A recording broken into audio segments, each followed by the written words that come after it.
आज देखेंगे बायोलॉजी जीव विज्ञान all chapter tonic test part 1 MCQ class 9th 2022 examination के लिए।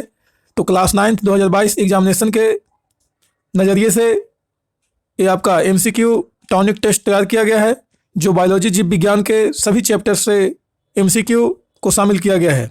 तो आज जीव विज्ञान का पार्ट 1 यानी भाग 1 आज टेस्ट सीरीज है, और इस टेस्ट सीरीज को लगाएं और अपने एग्जामिनेशन में नंबर को इंक्रीज करें। चलिए शुरू करते हैं। आपके स्क्रीन पे दिख रहा होगा, सबसे पहला प्रश्न है, सर्वप्रथम कोशिका की खोज किसने की? कोशिका का खोज किसने की? ध्यान से ऑप्शन को देखेंगे। सही जवाब होगा ऑप्शन ए, रॉबर्ट हुक। सर्वप्रथम कोशिका का खोज रॉबर्ट हुक ने किया। प्रश्न नंबर 2, कोशिका की खोज कब हुई? ध्यान से ऑप्शन को पढ़ेंगे। सही जवाब होगा ऑप्शन ए, 1665 ईस्वी में कोशिका का खोज रॉबर्ट हुक ने किया था। उस समय रॉबर्ट हुक ने जब कोशिका का खोज किया था 1665 ईस्वी में, तो यह जो कोशिका थी वो आपका मृत कोशिका थी। मृत यानी मरा हुआ कोशिका का खोज किए थे रॉबर्ट हुक ने 1665 ईस्वी में। और यह कोशिका जो था वो कॉर्क की कोशिका थी। कॉर्क की कोशिका का खोज रॉबर्ट हुक के द्वारा 1665 ईस्वी में पहली बार सर्वप्रथम किया गया था। अगर पूछा जाए कि जीवित कोशिका का खोज किसने किया था, जीवित कोशिका, तो जीवित कोशिका का खोजकर्ता जो है वो है ल्यूवेनहॉक। ल्यूवेनहॉक ने 1674 ईस्वी में ल्यूवेनहॉक ने जीवित कोशिका का खोज किए थे। तो इस तरह से आप ध्यान रखेंगे प्रश्नों को। चलिए आगे देखते हैं प्रश्न नंबर 3 की ओर। सेल, जिसे हिंदी में कहा जाता है कोशिका, कोशिका शब्द की उत्पत्ति से संबंधित वैज्ञानिक का नाम क्या है? ध्यान से ऑप्शन को पढ़ेंगे। सही जवाब होगा ऑप्शन डी, रॉबर्ट हुक। यानी कोशिका शब्द के उत्पत्ति से संबंधित वैज्ञानिक रॉबर्ट हुक हैं, यानी रॉबर्ट हुक ने कोशिका शब्द का उत्पत्ति किया था। नेक्स्ट प्रश्न नंबर 4, कोशिका सिद्धांत का प्रतिपादन किसने किया था? कोशिका सिद्धांत का प्रतिपादन किसने किया था? ध्यान से ऑप्शन को देखें। रॉबर्ट हुक, ल्यूवेनहॉक, जॉनसन या स्लाइडेन एवं स्वान। सही जवाब होगा ऑप्शन डी, स्लाइडेन एवं स्वान। नेक्स्ट अगला प्रश्न है, जीव द्रव की सर्वप्रथम खोज किसने की? पुरकिंजे, रॉबर्ट ब्राउन, रॉबर्ट हुक या बिरचो। सही जवाब होगा पुरकिंजे, ऑप्शन ए, पुरकिंजे ने सर्वप्रथम जीव द्रव का खोज किया। कोशिका में आपका जीव द्रव होता है, तो उसी का खोज, कोशिका के बीच में आपका केंद्रक होता है। केंद्रक इस तरह से केंद्रक होते हैं, और केंद्रक के चारों तरफ आपका केंद्रक झिल्ली होता है। जिस तरह से कोशिका के चारों तरफ आपका कोशिका झिल्ली होता है, उसी प्रकार से केंद्रक के चारों ओर केंद्रक झिल्ली होती है। और इधर बीच में कोशिका झिल्ली और केंद्रक झिल्ली के बीच में ये सारे आपका कोशिका द्रव, जीव द्रव तैरते रहता है। चलिए नेक्स्ट अगला प्रश्न की ओर आते हैं। नेक्स्ट प्रश्न है, मानव शरीर की सबसे बड़ी कोशिका कौन सी है? ध्यान से ऑप्शन को देखें। सही जवाब होगा ऑप्शन ए, तंत्रिका कोशिका। मानव शरीर का सबसे बड़ी कोशिका तंत्रिका कोशिका है। नेक्स्ट प्रश्न है, जीवों के शरीर का रचनात्मक एवं क्रियात्मक इकाई क्या है? कोशिका है या उत्तक या जीव द्रव या माइटोकॉन्ड्रिया। सही जवाब होगा कोशिका, ऑप्शन ए, कोशिका जो है जीवों के शरीर का रचनात्मक और कार्यात्मक इकाई है। Functional and structural unit, functional and structural unit आपका कोशिका है, यानी सेल है। सेल, इसी सेल से यानी कोशिका से जीवों का शरीर बना होता है, यानी जीवों का शरीर का रचना होता है। और जो जीव कार्य करता है वो सारे कार्य आपका कोशिका ही करता है। इसीलिए कोशिका को कार्यात्मक यानी क्रियात्मक इकाई भी कहा जाता है, और रचना भी आपका कोशिका का ही होता है जीवों के शरीर का। इसलिए रचनात्मक इकाई भी कोशिका को ही कहा जाता है, यानी सेल को ही कहा जाता है। नेक्स्ट अगला प्रश्न है, सबसे छोटा एक कोशिकीय जीव कौन सा है? सबसे छोटा एक कोशिकीय जीव, ईस्ट, जीवाणु, अमीबा या माइक्रोप्लाज्मा। सही जवाब होगा माइक्रोप्लाज्मा, ऑप्शन डी। नेक्स्ट अगला प्रश्न है, आत्महत्या का थैला किसे कहा जाता है? आत्महत्या का थैला, सही जवाब होगा लाइसोसोम। लाइसोसोम को आपका आत्महत्या की थैली यानी थैला कहा जाता है। अगर होता राइबोसोम, तो राइबोसोम को कहा जाता है प्रोटीन की फैक्ट्री। प्रोटीन की फैक्ट्री, क्योंकि प्रोटीन का निर्माण राइबोसोम ही करता है, इसलिए प्रोटीन की फैक्ट्री राइबोसोम को कहा जाता है। और आत्महत्या की थैली या थैला लाइसोसोम को कहा जाता है। नेक्स्ट अगला प्रश्न है, कौन सा कोशिकांग पाचक थैली कहलाता है? पाचक थैली, सही जवाब होगा लाइसोसोम। ये आपका पाचक थैली कहलाता है, क्योंकि ये अपने ही कोशिका को, जब इसे भोजन नहीं मिलता है तो अपने ही कोशिका को पाचित कर देता है, यानी खा जाता है, इसीलिए इसे आपका पाचक थैली कहा जाता है। लाइसोसोम को पाचक थैली कहा जाता है। नेक्स्ट अगला प्रश्न है, पादप कोशिका का रसोई घर किन्हें कहा जाता है? पादप कोशिका का रसोई घर, सही जवाब होगा हरित लवक। हरित लवक को पादप कोशिका का रसोई घर कहा जाता है, क्योंकि इसी हरित लवक में, यानी क्लोरोप्लास्ट में, क्लोरोप्लास्ट को ही हरित लवक कहा जाता है। तो हरित लवक में ही, यानी क्लोरोप्लास्ट में ही आपका पेड़ पौधे अपना भोजन बनाती है। ये आपका पत्तियों में पाया जाता है। पेड़ पौधों की जो पत्तियां होती है, पत्तियां खास करके पत्तियों में, यानी पेड़ पौधे के सभी हरे भागों में पाया जाता है क्लोरोप्लास्ट यानी हरित लवक, लेकिन खास करके पत्तियों में ज़्यादा पाई जाती है। इसीलिए आपका पत्तियों में जो उपस्थित आपका क्लोरोप्लास्ट है, हरित लवक है, इसे ही आपका रसोई घर कहा जाता है। नेक्स्ट अगले प्रश्न की ओर आते हैं। अगला प्रश्न है, पादप कोशिका के सबसे बाहरी आवरण को क्या कहते हैं? पादप कोशिका के सबसे बाहरी आवरण को क्या कहते हैं?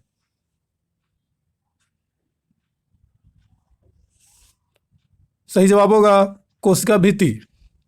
कोशिका भित्ति, ऑप्शन सी, ये आपका पादप कोशिका का, यानी पेड़ पौधों की कोशिका का सबसे बाहरी आवरण होता है, यानी बाहरी आपका हिस्सा होता है, सबसे बाहरी हिस्सा। इस तरह से अगर कोई पेड़ है तो इसका बाहर का जो छाल होता है, इसी छाल को ही आवरण कहा गया है, जिसका नाम है कोशिका भित्ति। कोशिका भित्ति यानी पेड़ पौधों का जो छाल होता है, उसके तना पे वही छाल कोशिका भित्ति कहलाती है, यानी दीवार। भित्ति का मतलब होता है दीवार। नेक्स्ट, तारक केंद्रक का कार्य क्या है?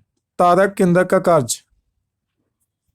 सही जवाब होगा तर्कु निर्माण। तर्कु का निर्माण करना, यानी ऑप्शन बी सही जवाब होगा। तर्कु का निर्माण करना तारक केंद्रक का कार्य है। नेक्स्ट, केंद्रक में पाए जाते हैं क्रोमोसोम, लाइसोसोम, राइबोसोम या इनमें से कोई नहीं?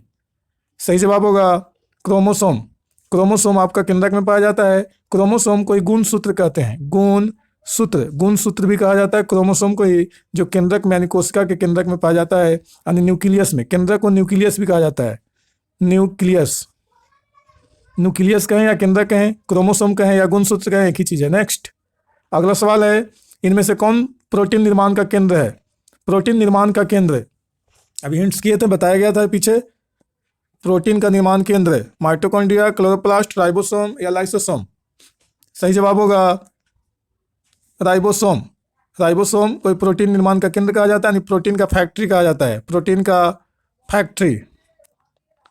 नेक्स्ट अगला सवाल है, पादप कोशिका का कौन सा भाग निर्जीव होता है? सही जवाब होगा कोशिका भित्ति। कोशिका भित्ति, ऑप्शन ए सही जवाब है। पादप कोशिका का, यानी पेड़ पौधों की कोशिका का निर्जीव भाग होता है कोशिका भित्ति। नेक्स्ट अगला सवाल है, तारक कहाँ पाया जाता है? तारक कहाँ पाया जाता है? कोशिका द्रव में, गुणसूत्र में, केंद्रक में या केंद्रिका में? यहाँ पे डी होगा ऑप्शन, केंद्रिका में। सही जवाब होगा कोशिका द्रव में, ऑप्शन ए सही जवाब है। तारक का है, जिसे सेंट्रोसोम भी कहा जाता है। सेंट्रोसोम को ही तारक का कहा जाता है। ये आपका कोशिका द्रव में पाया जाता है। नेक्स्ट अगला सवाल है, वर्णात्मक पारगम्य झिल्ली कहते हैं? ध्यान से ऑप्शन को देखें। सही जवाब होगा कोशिका झिल्ली को, ऑप्शन सी सही जवाब है। कोशिका झिल्ली को वर्णात्मक पारगम्य झिल्ली कहा जाता है। नेक्स्ट अगला सवाल है, पीले, नारंगी अथवा लाल रंग के रंजकों में कौन सा पदार्थ पाया जाता है? पीले, नारंगी अथवा लाल रंग के रंजकों में कौन सा पदार्थ पाया जाता है? सही जवाब होगा कैरोसिन। कैरोसिन पाया जाता है। अगला सवाल है, प्रश्न नंबर 20, केंद्रक द्रव में मुख्यतः कितने प्रकार की रचनाएं पाई जाती है? 2, 4, 5 या 3? सही जवाब होगा ऑप्शन 2, यानी ए ऑप्शन आपका सही है। केंद्रक द्रव में 2 प्रकार की रचनाएं पाई जाती है। नेक्स्ट, पौधों की लंबाई में वृद्धि किस ऊतक की क्रियाशीलता के कारण होती है? पौधों की लंबाई में वृद्धि किस ऊतक की क्रियाशीलता के कारण होती है? ध्यान से ऑप्शन को देखें। सही जवाब होगा शीर्षस्थ विभज्योतकी ऊतक। शीर्षस्थ विभज्योतकी ऊतक, ऑप्शन ए सही जवाब होगा शीर्षस्थ विभज्योतकी ऊतक। नीचे आपका आंसर दिया हुआ होता है, ध्यान देंगे। नेक्स्ट अगला सवाल है, किस प्रकार के ऊतकों की क्रियाशीलता के कारण पौधों में वार्षिक बलय बनते हैं? किस प्रकार के ऊतकों की क्रियाशीलता के कारण पौधों में वार्षिक बलय बनते हैं?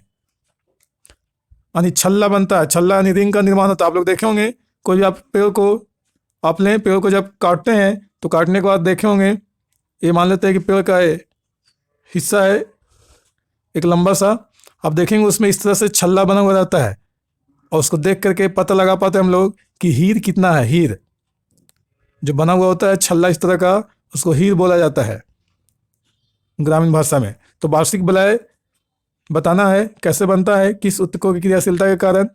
सही जवाब होगा पार्श्वस्थ विभज्योतकी ऊतक। पार्श्व विभज्योतकी ऊतक, ऑप्शन बी सही जवाब होगा पार्श्व विभज्योतकी ऊतक। नेक्स्ट, पौधों में जड़ और तने की मोटाई किस ऊतक के कारण बढ़ती है? पौधों में जड़ और तने की मोटाई किस ऊतक के कारण बढ़ती है? सही जवाब होगा कैम्बियम। कैम्बियम ऊतक के कारण पौधों के जड़ और तने की मोटाई बढ़ती है। नेक्स्ट अगला सवाल है, मृदुतक की कोशिकाओं के बीच पाए जाते हैं। मृदुतक की कोशिकाओं के बीच पाए जाते हैं। ध्यान से ऑप्शन को देखें। अंतरकोशिकीय स्थान, लिग्निन, सुब्रिन या तंतु। सही जवाब होगा अंतरकोशिकीय स्थान, ऑप्शन ए सही जवाब है। नेक्स्ट, जिस मृदुतक कोशिकाओं में हरित लवक पाया जाता है उसे क्या कहते हैं? यहाँ पे ऑप्शन डी होगा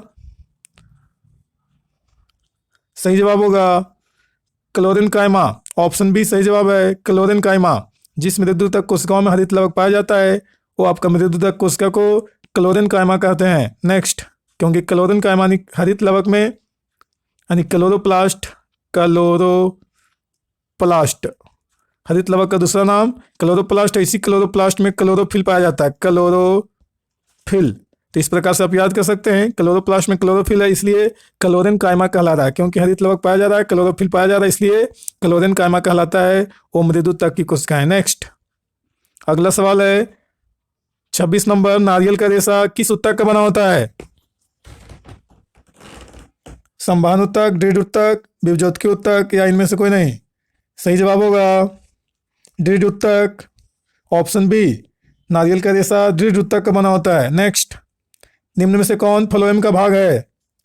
ट्रैकेट, वाहिका, चालनी नालिका या इनमें से कोई नहीं? सही जवाब होगा चालनी नालिका। ये फ्लोएम का भाग है, चालनी नालिका, फ्लोएम ऊतक।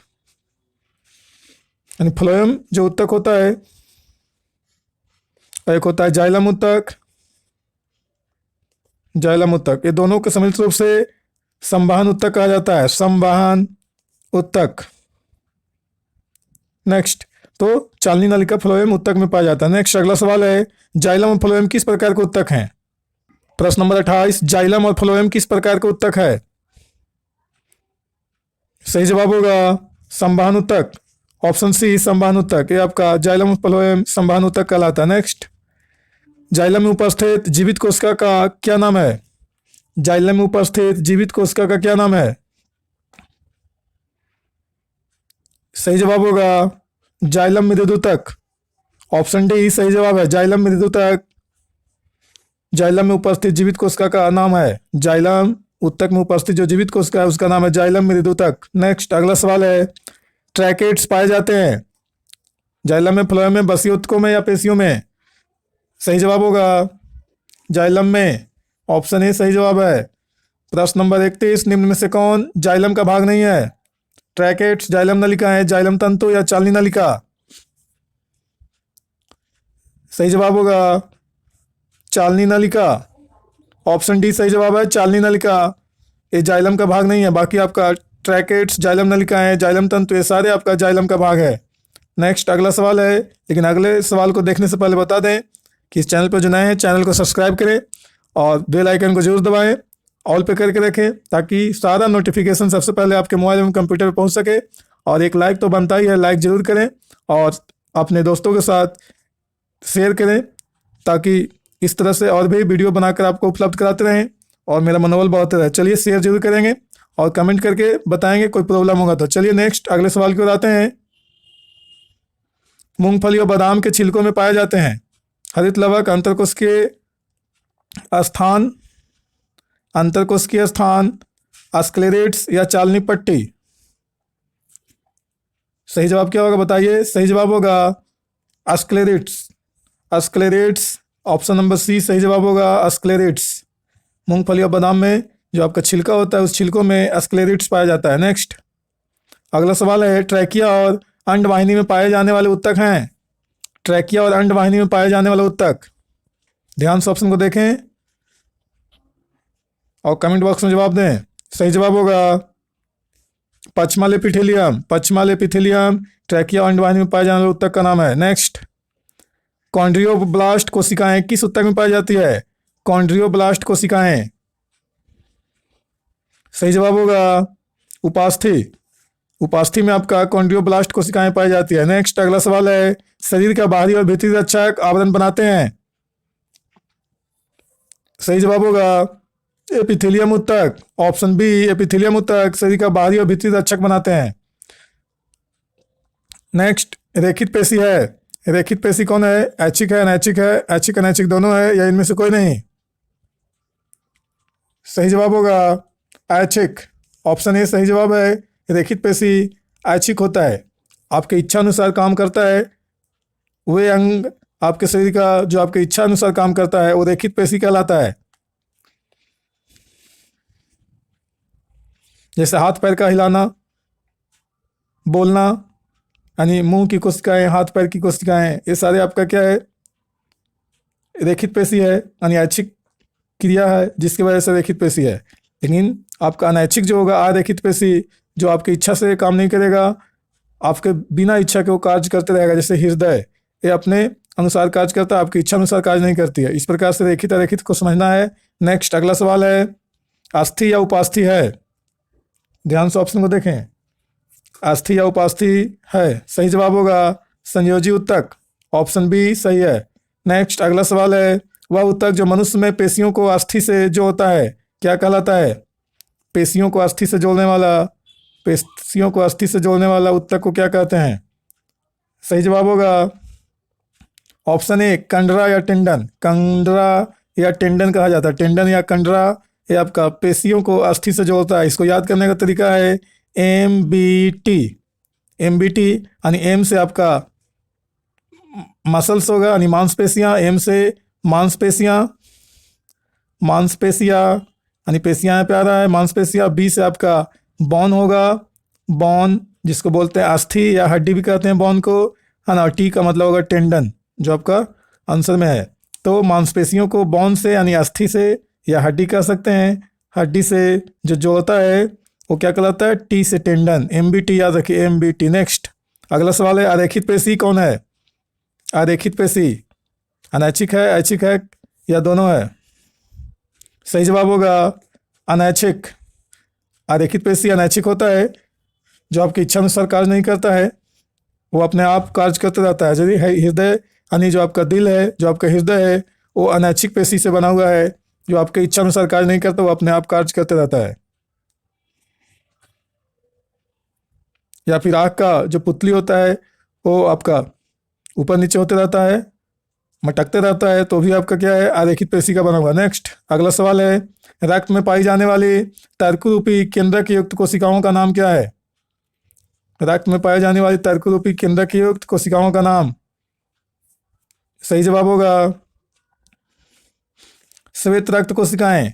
ऑप्शन डी श्वेत रक्त कोशिकाएं, जिसको WBC भी कहा जाता है। WBC यानी श्वेत रक्त कोशिकाएं, व्हाइट ब्लड कार्पुलस या व्हाइट ब्लड सेल कह सकते हैं। ये आपका केंद्रक युक्त होता है, इसमें केंद्रक भी होता है और तर्करूपी होता है। ये रक्त में पाई जाने वाली कोशिका है WBC यानी श्वेत रक्त कोशिकाएं। नेक्स्ट अगला सवाल देखेंगे, वर्गीकरण की आधारभूत इकाई क्या है? सही जवाब होगा स्पीसीज। ऑप्शन ए सही होगा स्पीसीज, जिसको कह सकते हैं आप प्रजातियां या प्रजाति। हिंदी में प्रजाति बोलेंगे स्पीसीज को, तो वर्गीकरण का आधारभूत इकाई है। नेक्स्ट अगला सवाल है, जीवों को किसने 5 जगत में वर्गीकृत किया है? जीवों को 5 जगत में किसने बांटा है? सही जवाब होगा आर विटेकर, ऑप्शन सी सही है। आर विटेकर ने जीवों को यानी 5 जगत में यानी 5 किंगडम में बांटा है। 5 किंगडम में यानी जगत में बांटने वाला जो आपका वैज्ञानिक है, जीव वैज्ञानिक, वो आर विटेकर हैं। आप लोग कमेंट करके बताएं कमेंट बॉक्स में कि 5 जगत कौन कौन सा है। मोनेरा प्रोटिस्टा इस तरह से 5 जगत है, आप लोग कमेंट करके बताएं। नेक्स्ट, जंतु जगत को कोशिकाओं के विकास के आधार पर किन 2 भागों में बांटा गया है? जंतु जगत को कोशिकाओं के विकास के आधार पर किन 2 भागों में बांटा गया है? सही जवाब होगा ऑप्शन बी, यूकैरियोटिक और प्रोकैरियोटिक्स। यूकैरियोटिक और प्रोकैरियोटिक, ये जंतु जगत को कोशिकाओं के विकास के आधार पर 2 भागों में बांटा गया है, यूकैरियोटिक और प्रोकैरियोटिक। यहाँ पे गलत लिखा हुआ है, यहाँ पे यूकैरियोटिक और प्रोकैरियोटिक होगा। नेक्स्ट, अगला सवाल है प्रश्न नंबर 44, द्विनाम पद्धति के जनक कौन थे? द्विनाम पद्धति के जनक, ध्यान से ऑप्शन को देखें। सही जवाब होगा कैरोलस लिनियस, ऑप्शन बी सही जवाब है। कैरोलस लिनियस द्विनाम पद्धति के जनक थे। नेक्स्ट, अगला सवाल है प्रकाश संश्लेषण करने वाले एक कोशिकीय यूकैरियोटिक जीवों को आप किस जगत में रखेंगे? यूकैरियोटिक प्रकाश संश्लेषण करने वाले जो एक कोशिकीय यूकैरियोटिक जीव हैं उसको आप किस जगत में रखेंगे? सही जवाब होगा प्रोटिस्टा, ऑप्शन डी सही जवाब होगा। प्रोटिस्टा जगत में आप रखेंगे जो प्रकाश संश्लेषण करने वाले एक कोशिकीय यूकैरियोटिक जीव हैं। नेक्स्ट, अगला सवाल है जंतु जगत का सबसे विकसित समूह कौन है? जंतु जगत का सबसे विकसित समूह, ज़्यादा डिस्कस नहीं करेंगे क्योंकि 120 प्रश्न इस टेस्ट सीरीज में शामिल किया गया है। ज़्यादा डिस्कस करेंगे तो समय ज़्यादा लगेगा, इसलिए आप लोग क्लास किए होंगे तो रिवीजन करें अपने कॉपी को पढ़ करके, और जो क्लास नहीं किए हो क्लास करने की कोशिश करें, तभी आपको सफलता हासिल होगी। चलिए देखते हैं जंतु जगत का सबसे विकसित समूह क्या है। सही जवाब होगा मत्स्य वर्ग, ऑप्शन सी सही जवाब है मत्स्य वर्ग। नेक्स्ट, अगला सवाल है शैवाल का उदाहरण है, शैवाल का उदाहरण प्लूनेरिया,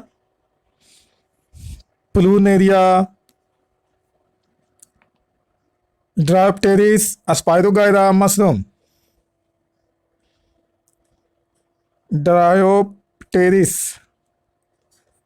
सही जवाब होगा स्पाइरोगाइरा, ऑप्शन सी शैवाल का उदाहरण है स्पाइरोगाइरा। स्पाइरोगाइरा नाम का शैवाल होता है। नेक्स्ट, निम्नलिखित में से किसे पॉन्ड सिल्क कहते हैं? पॉन्ड सिल्क, सही जवाब होगा स्पाइरोगाइरा, ये आपका पॉन्ड सिल्क के नाम से प्रसिद्ध है स्पाइरोगाइरा, इसको पॉन्ड सिल्क भी कहा जाता है। नेक्स्ट, अगला सवाल है एनिलिडा में पाए जाने वाले उत्सर्जित तंत्र को क्या कहते हैं? एनिलिडा संघ के जो जंतु हैं उसमें पाए जाने वाले उत्सर्जित तंत्र को क्या कहते हैं? उत्सर्जित तंत्र, सही जवाब होगा नेफ्रिडिया, ऑप्शन बी सही होगा नेफ्रिडिया। नेक्स्ट, अगला सवाल है प्रश्न नंबर 50, फ्यूनेरिया क्या है? फ्यूनेरिया, ध्यान से देखेंगे ऑप्शन को, फ्यूनेरिया क्या है? सही जवाब होगा एक ब्रायोफाइटा है, एक ब्रायोफाइटा है फ्यूनेरिया। नेक्स्ट, अगला सवाल है फर्न क्या है? ब्रायोफाइट, टेरिडोफाइट, जिम्नोस्पर्म या एंजियोस्पर्म। ये पादप जगत का वर्ग है, ब्रायोफाइटा, टेरिडोफाइटा, जिम्नोस्पर्म, एंजियोस्पर्म। बताना है फर्न किस वर्ग में आता है, ब्रायोफाइटा में, टेरिडोफाइटा में या जिम्नोस्पर्म में या एंजियोस्पर्म में। ये सभी के बारे में अगर डिस्कस करेंगे तो काफ़ी लंबा समय लगेगा, इसलिए कोशिश करें फटाफट जवाब देते हैं। सही जवाब होगा टेरिडोफाइटा, ऑप्शन बी फर्न क्या है? टेरिडोफाइटा। नेक्स्ट, अगला सवाल है निम्न में से किस पौधों में राइवाइज्ड नहीं पाया जाता है? निम्न में से किस पौधे में राइवाइज्ड नहीं पाया जाता है? सही जवाब होगा पाइनस, ऑप्शन बी सही होगा, पाइनस में राइवाइड्स नहीं पाया जाता है। नेक्स्ट, बुकलंग पाया जाता है, बुकलंग बिच्छू में, रोहू में, तिलचट्टा में या चूहा में।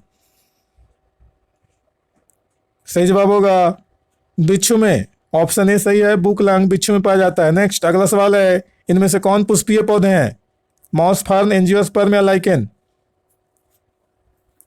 सही जवाब होगा एंजियोस्पर्म, ऑप्शन सी। ये पुष्पीय पौधे हैं। एंजियोस्पर्म में के जितने भी आपका पौधे हैं है ना, वो सारे आपका फूल लगाते हैं, लेकिन जो जिम्नोस्पर्म का है वो आपका पुष्पीय नहीं है, अपुष्पीय है। जिम्नो अस्पर्म, जिम्नोस्पर्म वर्ग के जो पेड़ पौधे हैं वो आपका अपुष्पीय है, अपुष्पीय।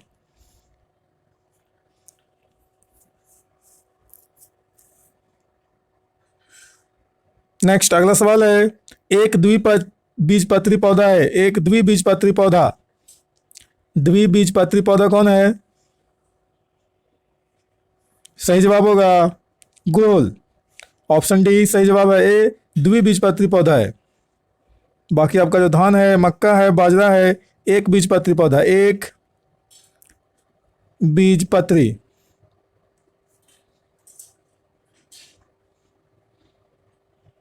देखेंगे धान का जो एक दाना होता है, एक दाना में देखेंगे तो इसको बाहरी छिलकोइया हटाने के बाद आपका एक ही दाना दिखेगा। उस दाना को आप तोड़ेंगे तो डबल टुकड़ा, ट्रिपल टुकड़ा तो बनेगा, लेकिन वो आपका पता चलेगा कि ये आपका खंडित हो चुका है।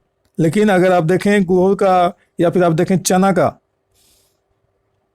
का दाना लेके देखें और उसको दो टुकड़ा करें तो दो बराबर बराबर भागों में बट जाता है, लेकिन चावल का, धान का नहीं बट पाएगा, मक्का का बराबर बराबर टुकड़ा बराबर बराबर भाग में नहीं बट पाएगा, बाजरा का भी नहीं बटेगा। तो जिस बीज को आप दो बराबर बराबर टुकड़ों में नहीं बांट सकते हैं वो आपका एक बीजपत्री होगा, और जो दो बराबर बराबर भाग में बट जाएगा वो आपका द्विबीजपत्री होगा। जैसा कि चना है और गुड़ है वो द्विबीजपत्री है। चनों को आप तोड़ेंगे एक दाना को तो दो बराबर भागों में दो टुकड़ा हो जाएगा, तो इसलिए द्विबीजपत्री है। चना का दो दाल हो जाता है। नेक्स्ट, सरलतम पौधों को किस वर्ग में रखा गया है? सरलतम पौधों को, सही जवाब होगा थैलोफाइटा, ऑप्शन ए थैलोफाइटा वर्ग में रखा गया सरलतम पौधों को। नेक्स्ट, एक बीजपत्री पौधा है, एक बीजपत्री, सही जवाब होगा धान एक बीजपत्री पौधा है, क्योंकि इसका टुकड़ा तो होगा लेकिन बराबर बराबर भागों में टुकड़ा नहीं बटेगा। लेकिन आम जो है, मसाले के जो पौधे हैं, बागवानी पौधे हैं, वो सब द्विबीजपत्री हैं। इसके बीजों को तोड़ेंगे तो दो बराबर भागों में बट जाएगा। नेक्स्ट अगला सवाल है, स्पंज किस फाइलम से संबंधित है? स्पंज किस फाइलम से रिलेटेड है? स्पंज, सही जवाब होगा पोरीफेरा, ऑप्शन बी सही जवाब होगा पोरीफेरा। नेक्स्ट, पक्षियों और मेढकों के रक्त की प्रकृति कैसी होती है? सही जवाब होगा असमान, ऑप्शन बी सही होगा। पक्षियों मेढकों के रक्त की प्रकृति असमान होती है। नेक्स्ट, प्राणी जगत का सबसे बड़ा फाइलम कौन सा है? एनिलिडा, पोरीफेरा, आर्थ्रोपोडा या नीमेटोडा? सही जवाब होगा आर्थ्रोपोडा, ऑप्शन सी आर्थ्रोपोडा। ये आपका प्राणी जगत का सबसे बड़ा फाइलम है। नेक्स्ट, सबसे बड़ा जो वर्ग है आर्थ्रोपोडा है प्राणी जगत का। नेक्स्ट, एक तीव्र यानी प्रचंड रोग कौन सा है? सही जवाब होगा खांसी जुकाम। खांसी जुकाम जो है ये तीव्र और प्रचंड रोग है। नेक्स्ट, एक दीर्घकालिक रोग कौन सा है? दीर्घकालिक रोग, सही जवाब होगा मलेरिया, ऑप्शन ए सही होगा, ये दीर्घकालिक रोग है।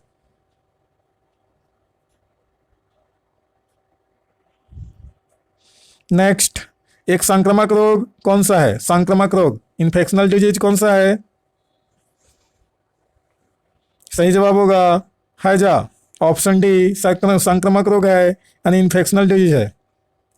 जो दूषित पानी भोजन से आपका उत्पन्न हो जाता है, इन्फेक्शन फैल जाता है। नेक्स्ट, एक विश्वव्यापी बीमारी कौन है? एक विश्वव्यापी बीमारी कौन सा है? विश्वव्यापी बीमारी, सही जवाब होगा एड्स। एड्स आपका जो है ये विश्वव्यापी बीमारी है, विश्वव्यापी बीमारी यानी वर्ल्ड लेवल पे आपका फेमस बीमारी है, पूरे वर्ल्ड में ये बीमारी चलता है, एड्स। नेक्स्ट, मलेरिया का रोग वाहक कौन है? मलेरिया का रोग वाहक यानी मलेरिया को फैलाने वाला, सही जवाब होगा मच्छर, ऑप्शन बी सही होगा मच्छर, मलेरिया फैलाने वाला रोग वाहक है। नेक्स्ट, मलेरिया का कारक जीव कौन है? मलेरिया का कारक जीव, सही जवाब होगा plasmodium, option C plasmodium. Next, malaria रोग का कारण क्या है? मलेरिया रोग का कारण क्या है? प्रोटोजोआ, विषाणु, जीवाणु या कवक? मलेरिया रोग का कारक, मलेरिया रोग का कारक, सही जवाब होगा प्रोटोजोआ, ऑप्शन ए मलेरिया रोग का ये आपका कारण है, यानी कि प्रोटोजोआ की वजह से मलेरिया फैलता है। प्रोटोजोआ को परजीवी भी कहा जाता है, परजीवी, इसी से मलेरिया फैलता है। नेक्स्ट, पेचिस का रोग कारक जीव कौन है? पेचिस का रोग कारक जीव, सही जवाब होगा परजीवी, ऑप्शन डी पेचिस परजीवी की वजह से होता है, यानी प्रोटोजोआ की वजह से। प्रोटोजोआ, प्रोटोजोआ से होने वाले अन्य बीमारी की बातें करें तो अन्य बीमारी होगा, इसका सेटिंग है एमपी का एसपी, एमपी का एसपी, एम से मलेरिया, पी से पेचिस, का से कालाजार, एस से सोने की बीमारी, सोने की बीमारी जिसको बोल सकते हैं निंद्रा रोग, खूब नींद आता है, सोने की बीमारी यानी निंद्रा रोग। अब पी से पायरिया, पी से पायरिया सुनकर लिख लेंगे, पी से पायरिया, इसमें क्या होता है? दांत से खून आता है, मसूड़ा से खून आता है पायरिया बीमारी में। अब विटामिन सी अगर लेते हैं तो आपका ये पायरिया ठीक होने की पूरी संभावना होती है। नेक्स्ट, किस पोषक तत्व की कमी से एनीमिया नामक बीमारी होती है? एनीमिया नामक बीमारी किस पोषक तत्व की कमी से होती है? सही जवाब होगा आयरन, ऑप्शन बी, एनीमिया नामक बीमारी आयरन की कमी से होता है। आयरन जिसको आप लोहा कह सकते हैं, लोहा। अगर आप पालक खाते हैं तो इससे आपको भरपूर मात्रा में, प्रचुर मात्रा में आपको आयरन मिलेगा पालक के साग से, इसलिए आप इसका सेवन करें, एनीमिया बीमारी से बचेंगे। नेक्स्ट, किस पोषक तत्व की कमी से घेंघा रोग उत्पन्न होता है? घेंघा रोग किस पोषक तत्व की कमी से होता है? सही जवाब होगा आयोडीन, ऑप्शन ए, आयोडीन की कमी से घेंघा बीमारी होता है। जब आयोडीन कमी होता है तो आपका थायराइड ग्रंथि के द्वारा बनाया गया, थायराइड ये गला में होता है, गला में उपस्थित ग्रंथि है थायराइड ग्रंथि, और इसके द्वारा बनाया गया हार्मोन जो है थायरॉक्सिन हार्मोन, थायरॉक्सिन हार्मोन, ये थायरॉक्सिन हार्मोन कम बनने लगता है, और थायरॉक्सिन हार्मोन जब कम बनने लगता है आयोडीन की कमी से, तो थायराइड ग्रंथि के द्वारा कोशिश किया जाता है कि हम थायरॉक्सिन हार्मोन बनाएं, अधिक बनाएं, है ना, लेकिन आयोडीन की कमी होता है तो थायरॉक्सिन हार्मोन तो बन नहीं पाता। इसलिए कोशिश में जब रहता है थायराइड ग्रंथि थायरॉक्सिन हार्मोन को ज़्यादा बनाने के चक्कर में रहता है, यानी कोशिश में रहता है, तो ऐसी स्थिति में ये आपका घेंघा बीमारी हो जाता है, सूजन आ जाता है थायराइड ग्रंथि में, इसीलिए आपका घेंघा बीमारी हो जाता है। नेक्स्ट, अगला सवाल है विटामिन सी की कमी से कौन सा रोग होता है? विटामिन सी की कमी से कौन सा बीमारी होता है?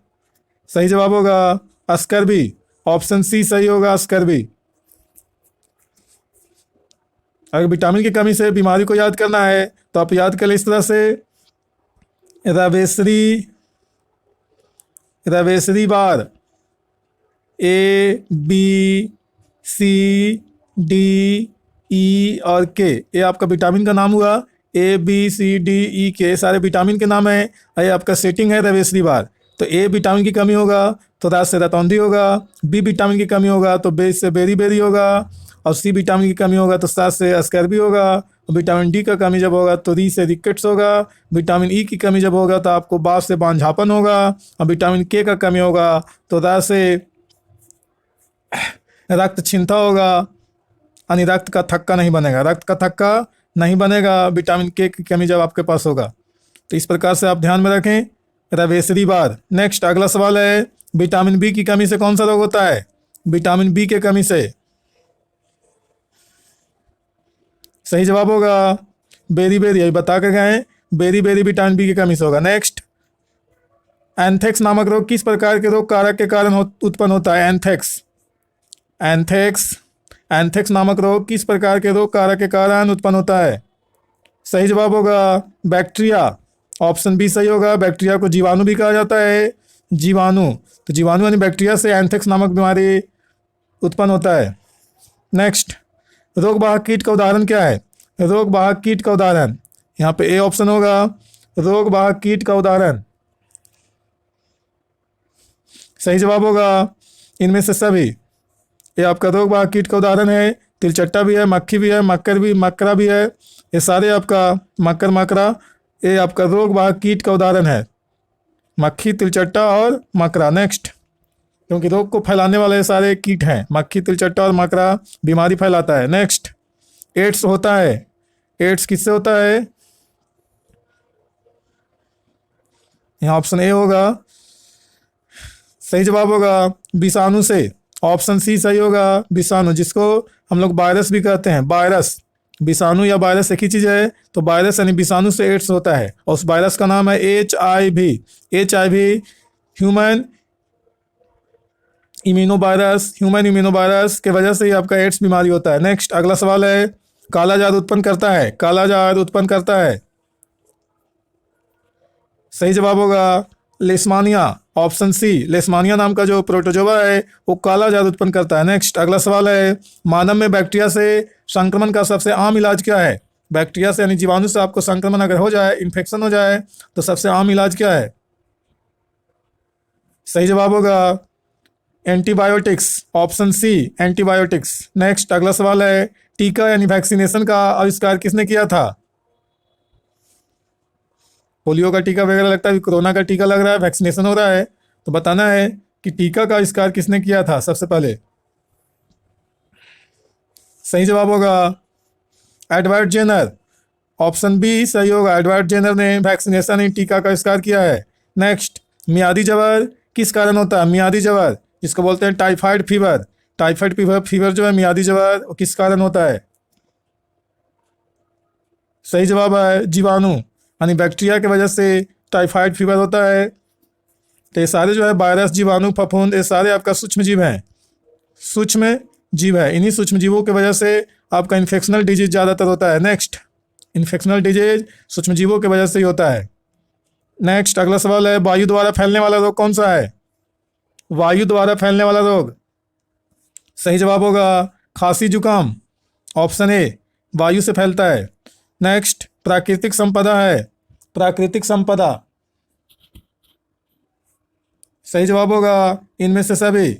जल, मिट्टी, वायु, ये सारे आपका प्राकृतिक संपदा है, प्रकृति का देन है ये सारे आपका जल, वायु और मिट्टी। नेक्स्ट, कौन प्राकृतिक संपदा नहीं है? खेत, जल, वायु या कोयला? सही जवाब होगा ऑप्शन ए, खेत। खेत एक प्राकृतिक संपदा नहीं है। अगर यहाँ पे मृदा होता यानी मिट्टी होता तो मिट्टी आपका प्राकृतिक संपदा था, लेकिन आपका खेत प्राकृतिक संपदा नहीं है। खेत को मानव के द्वारा तैयार किया जाता है। इस प्रकार से आपका ये नहीं होगा, सही जवाब होगा खेत यानी जल, वायु, कोयला, ये सारे प्राकृतिक संपदा है यानी प्रकृति के द्वारा, ईश्वर के द्वारा बनाया गया है। तो ईश्वर के बनाए गए संपदा प्राकृतिक संपदा होता है। नेक्स्ट, प्राकृतिक पदार्थ जिनका उपयोग मनुष्य अपने जीवन यापन एवं विकास के लिए करता है, क्या कहलाता है? सही जवाब होगा ऑप्शन सी, प्राकृतिक संपदा।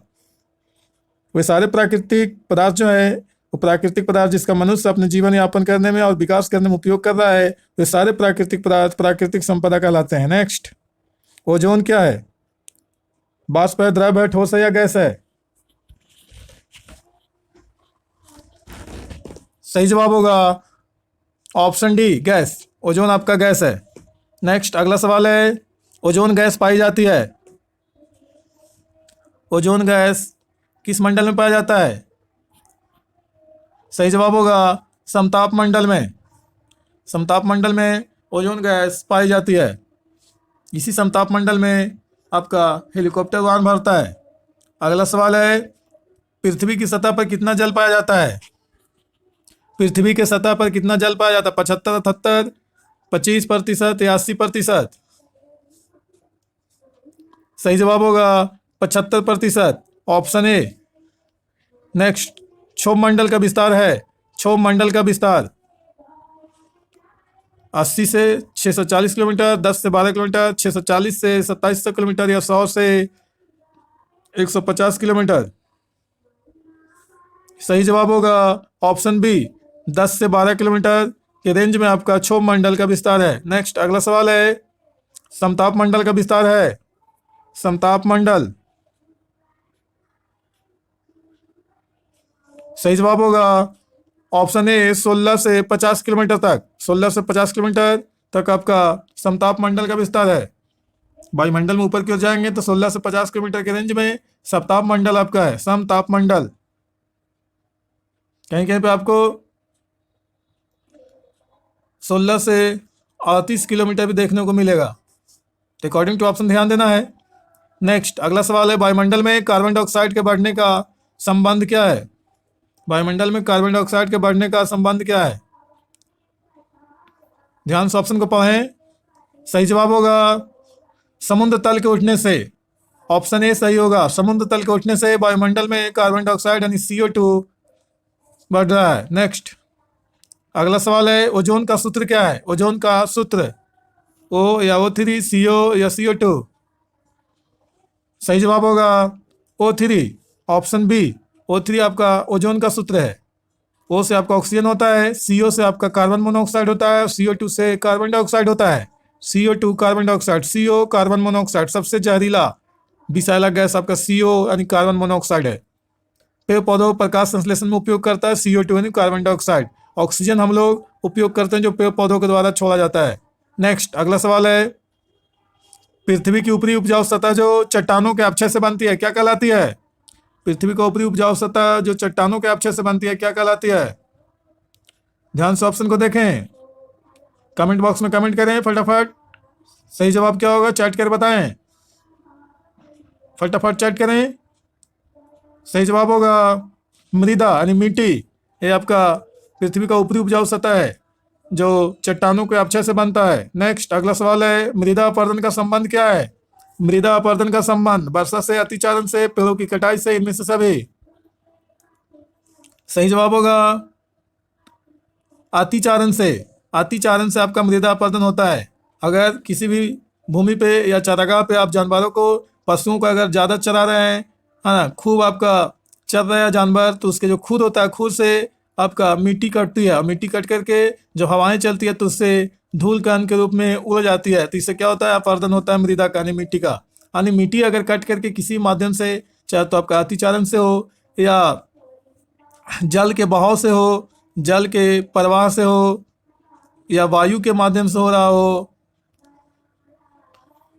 तो आपका मृदा का अपरदन होता है। तो मृदा का अपरदन जल प्रवाह से भी हो सकता है, वायु से भी हो सकता है, अतिचारण से भी हो सकता है। नेक्स्ट अगला सवाल है, अतिचारण का संबंध है।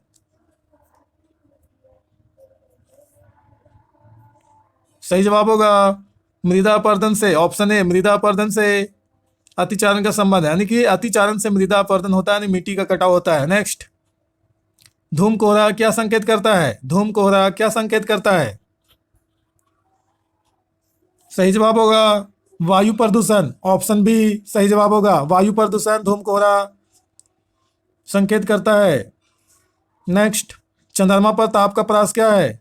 चंद्रमा पर ताप का प्रवास,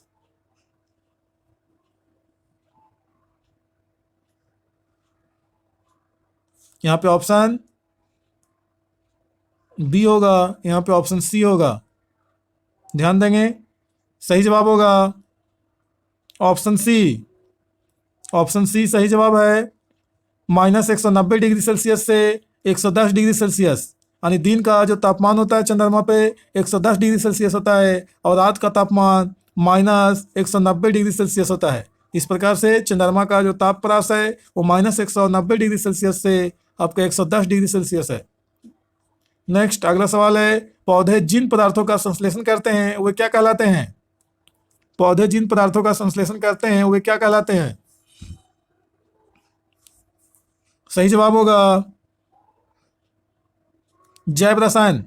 ऑप्शन ए सही होगा जैव रसायन। पौधे जिन पदार्थों का संश्लेषण करते हैं यानी बनाते हैं, निर्माण करते हैं, वो आपका जैव रसायन कहलाता है। नेक्स्ट वायु में नाइट्रोजन की प्रतिशत मात्रा क्या है? सही जवाब होगा ऑप्शन डी 78%। अगर कार्बन डाइऑक्साइड की बात किया जाए तो 0.03% ये आपका CO2 का मात्रा है। और ऑक्सीजन की बात किया जाए यानी O2 का ये मात्रा है लगभग 21%, और ये आपका नाइट्रोजन है 78%। नेक्स्ट अगला सवाल, ओजोन परत के ह्रास यानी अपक्षय का मुख्य कारण क्या है? ओजोन परत के ह्रास यानी अपक्षय का मुख्य कारक क्या है? सही जवाब होगा CFC, ऑप्शन सी सही होगा। ओजोन परत के ह्रास का यानी अपक्षय का जो क्षति हो रहा है ओजोन परत का, जो समताप मंडल में उपस्थित जो ओजोन परत है उसका क्षति होने का मेन वजह है CFC गैस, क्लोरोफ्लोरोकार्बन जो गैस हमारा रेफ्रिजरेटर यानी फ्रिज से, AC से, हम लोगों के घरों में जो चलने वाला AC और फ्रिज है उससे निकलने वाला जो गैस है CFC क्लोरोफ्लोरोकार्बन, यही आपका ओजोन परत को ह्रास कर रहा है, नहीं ओजोन परत का अपक्षय कर रहा है, ओजोन परत को लेयर को है ना नुकसान पहुंचा रहा है, उसमें लेयर में छिद्र कर दे रहा है, जिससे आपका सूर्य से आने वाली पराबैंगनी किरणें अल्ट्रा वायलेट रे को पृथ्वी तक लाने में कामयाब हो जा रहा है, क्योंकि CFC गैस ओजोन परत का अपक्षय कर दे रहा है। इसलिए जो उस छिद्र के माध्यम से पराबैंगनी किरणें पृथ्वी तक पहुंच जा रही है वो पहुंचने में सफल हो जा रही है, और पृथ्वी पर आपका उपस्थित जीव जंतुओं को इस पराबैंगनी किरणों से काफ़ी खतरनाक साबित हो रहा है, क्योंकि है ना पराबैंगनी किरणों से जीव जंतुओं को स्किन कैंसर होता है। इसलिए ओजोन परत का जो अपक्षय का मुख्य कारक है वो CFC है। नेक्स्ट अगला सवाल है, वैश्विक उष्मीकरण ग्लोबल वार्मिंग का कारक क्या है? ग्लोबल वार्मिंग, सही जवाब होगा CO2, option C, global warming का मुख्य कारक आपका CO2 है। नेक्स्ट अगला सवाल है, पौधों पर प्रभाव के लिए उत्तरदायी गैस कौन सा है? पौधों पर प्रभाव के लिए उत्तरदायी गैस, सही जवाब होगा CO2, ऑप्शन सी, पौधों पर प्रभाव के लिए उत्तरदायी गैस है CO2। नेक्स्ट अगला सवाल है, एक सूक्ष्म पोषक तत्व कौन सा है? सूक्ष्म पोषक तत्व, सही जवाब होगा जस्ता, ऑप्शन ए सही होगा जस्ता, जिसे जिंक भी कहा जाता है, जिंक ये आपका सूक्ष्म पोषक तत्व है। नेक्स्ट अगला सवाल है, निम्न में से कौन सूक्ष्म पोषक तत्व नहीं है? सही जवाब होगा सल्फर, ऑप्शन डी, ये सूक्ष्म पोषक तत्व नहीं है। बाकी आपका आयरन, मैग्नीज, कॉपर ये सारे सूक्ष्म पोषक तत्व हैं। सूक्ष्म पोषक तत्व है, इसमें आपका जिंक भी शामिल होगा। तो ये 3-4 आपका क्या है सूक्ष्म पोषक तत्व है, लेकिन सल्फर आपका सूक्ष्म पोषक तत्व है, सूक्ष्म पोषक तत्व नहीं है सल्फर। सल्फर जिसको बोलते हैं गंधक। नेक्स्ट अगला सवाल है, एक बृहद पोषक तत्व कौन है? बृहद पोषक तत्व,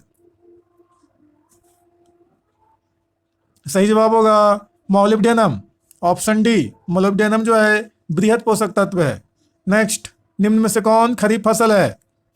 खरीफ फसल कौन है? सही जवाब होगा धान, ऑप्शन बी सही है, धान खरीफ फसल है। बाकी आपका चना, सरसों, गेहूं रबी फसल है।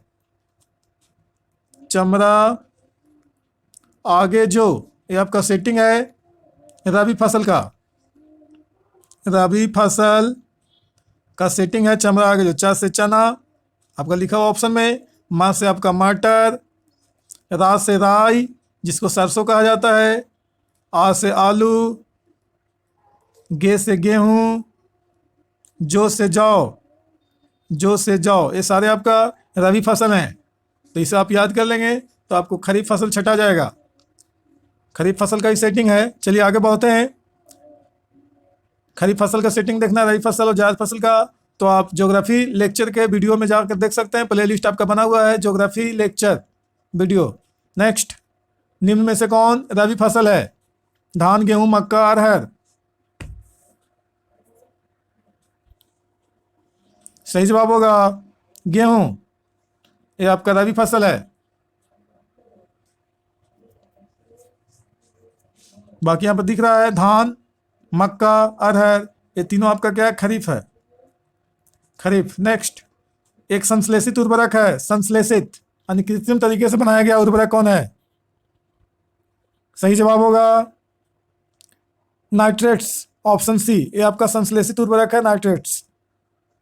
कंपोस्ट, वर्मी कंपोस्ट, यहाँ पे बर्गी नहीं बर्मी होगा, वर्मी कंपोस्ट और हरी खाद, ये सारे जो हैं वो प्राकृतिक है, लेकिन संश्लेषित उर्वरक यहाँ पे नाइट्रेट्स है, या इसमें यूरिया कह सकते हैं, यूरिया। नेक्स्ट, कंपोस्ट में नाइट्रोजन की प्रतिशत हो सकती है? सही जवाब होगा 0.5%, ऑप्शन ए। नेक्स्ट, दलहन फसलों में कौन सा प्रमुख पोषक पदार्थ प्राप्त होता है? दलहन फसलों से कौन सा प्रमुख पोषक तत्व प्राप्त होता है? सही जवाब होगा प्रोटीन, ऑप्शन ए। प्रोटीन जो है ये आपका प्रमुख पोषक पदार्थ है। नेक्स्ट, अगला सवाल है, एक ही खेत में विभिन्न फसलों को पूर्व नियोजित अनुक्रम में उगाने की विधि को क्या कहते हैं?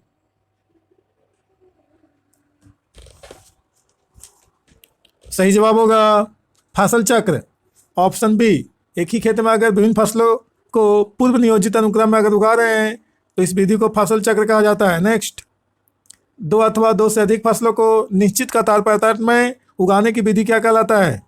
निश्चित कतार पैटर्न में अगर उगाते हैं दो या दो से अधिक फसलों को तो क्या कहलाएगा? सही जवाब होगा ऑप्शन सी, अंतरा फसलीकरण। अंतरा फसलीकरण आपका सही जवाब होगा। नेक्स्ट, अगला सवाल है, कार्बोहाइड्रेट प्रधान फसल है। कार्बोहाइड्रेट का प्रधान फसल, कार्बोहाइड्रेट का प्रधान फसल कौन है? सही जवाब होगा गेहूँ। गेहूँ आपका, गेहूँ के सेवन से कार्बोहाइड्रेट्स अधिक मात्रा में प्राप्त होता है। नेक्स्ट, हालांकि गेहूँ के रोटी का सेवन करेंगे तो आपको प्रोटीन भी मिलेगा कुछ मात्रा में, लेकिन अधिक आपका कार्बोहाइड्रेट्स मिलता है, तो कार्बोहाइड्रेट का प्रधान फसल गेहूँ है। नेक्स्ट, फ्लूक्लोरोरेलिन क्या है? फ्लूक्लोरोरेलिन क्या है? फ्लूक्लोरोरेलिन क्या है? सही जवाब होगा एक खरपतवार नाशक, ऑप्शन सी। एक खरपतवार नाशक है फ्लूक्लोरोरेलिन। फ्लूक्लोरोरेलिन आपका एक खरपतवार नाशक है। नेक्स्ट, अगला सवाल है, फसलों के साथ उपजने वाले अवांछित पौधों को क्या कहते हैं? फसलों के साथ उपजने वाले अवांछित पौधों को क्या कहते हैं? यानी वैसे पौधे जो फालतू का होता है, जिसका कोई काम नहीं होता फसलों के साथ।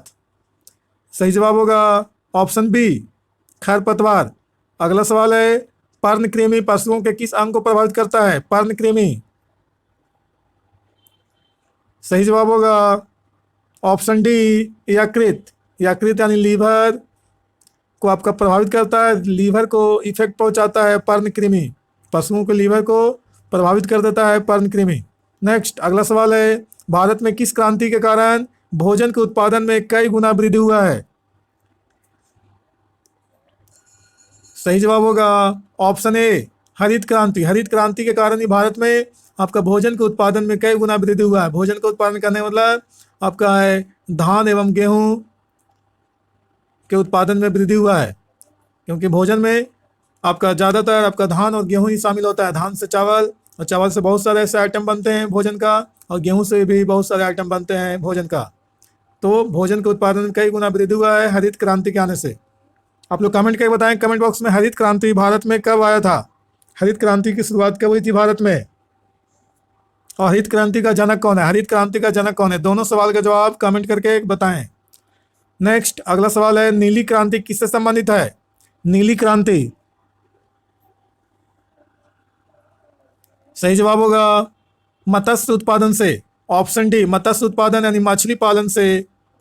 मछली पालन से आपका नीली क्रांति संबंधित है। और बता दें कि मछली पालन के विज्ञान को पीसी कल्चर कहा जाता है। पीसी कल्चर, मछली पालन के विज्ञान को पीसी कल्चर कहते हैं। नेक्स्ट, भारत में हरित क्रांति के जन्मदाता कौन है? सवाल आ ही गया, भारत में हरित क्रांति के जन्मदाता। आप लोग कमेंट करने के लिए बोले थे, ये आपका सवाल आपके सामने है। हरित क्रांति के जन्मदाता कौन है भारत में? सही जवाब होगा option B, M S. Swaminathan. Next, अगला सवाल है, लाल सिंही नाम है। लाल सिंही किसका नाम है? गाय के प्रजाति, भैंस का या मुर्गी का, या इनमें से कोई नहीं? सही जवाब होगा गाय के प्रजाति का, ऑप्शन ए, लाल सिंही गाय के प्रजाति का नाम है। नेक्स्ट, अगला सवाल है, साहिवाल नाम है। साहिवाल किस पशु के प्रजाति का नाम है? गाय, भैंस, मुर्गी या कोई नहीं? सही जवाब होगा गाय के प्रजाति का, ऑप्शन ए। लाल सिंही और साहिवाल दोनों गाय का ही प्रजाति है। नेक्स्ट, लास्ट सवाल आपका है आज का, भैंस की प्रजाति का नाम क्या है? मुर्रा, साहिवाल, लेगहॉर्न या गिर? मुर्रा, साहिवाल, लेगहॉर्न या गिर? लास्ट क्वेश्चन आपका है, सही जवाब होगा मुर्रा। ऑप्शन ए, भैंस के प्रजाति का नाम मुर्रा है। Okay, thanks, best of luck. Next आगे मिलते हैं अगले सीरीज में।